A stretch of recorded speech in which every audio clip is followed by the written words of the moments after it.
And a suggestion by the CPIM government in Kerala to withdraw the general consent to CBI has drawn a lot of opposition for the ruling government drawn a lot of flack rather from the opposition against the ruling government. Now, the proposal was welcomed by the ruling LDF's major ally CPI, which said no one was against a probe by any central agency, but using them as a tool for political gains and to create a smokescreen till the upcoming elections was not right. Opposition slammed the comment, alleging that it was to hide the rampant corruption of the left government.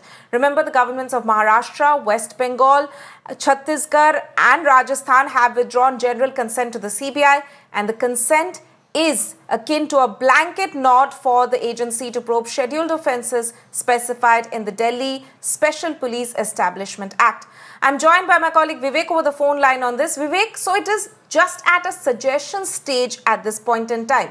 Kerala government is still mulling whether or not to withdraw the general consent to CBI, but that's already created a kind of political storm in the state. Created a a political storm in the state. That's mainly because both the opposition parties, that's the Congress and the BJP, has now taken up this because, the two cases that is haunting the state government at this point of time.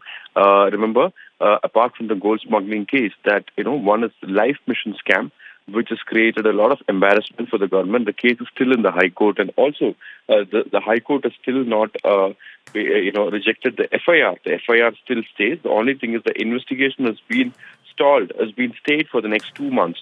Now, in that particular case, the government and the Life Mission CEO is still on the dock, and hence the government has to explain a lot. The other case which the government is facing, which the CBI has taken up right now, is the Peria double murder case, where two Congress workers, youth Congress workers, were murdered in 2018, and the case is on. The High Court has directed the CBI to take up this case. The government was opposing both the cases right from the beginning, saying that it does not fall under the purview of the CBI. The state vigilance, the state crime branch can investigate this case. Now, that's the stand taken by the state government. But now the CBI has come up and taken up this case. Right. The government says that, the agencies have been politicized. Now, that's exactly what the law minister has said yesterday, that in the Life Mission case, the FCRA rules, that the Foreign Currency Remittance Act, does not hold ground, mainly because, these are organizations that are, charity-based organizations.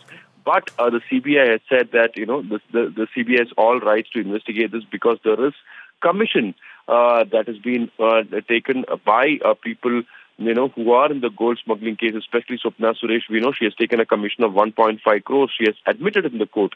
No, so various allegations coming in. So it's in this juncture that both the opposition parties have condemned this move, Right, and say that, the state government is trying to stall the CBI investigations. Right. Vivek, thank you so much for bringing us that perspective on this developing story.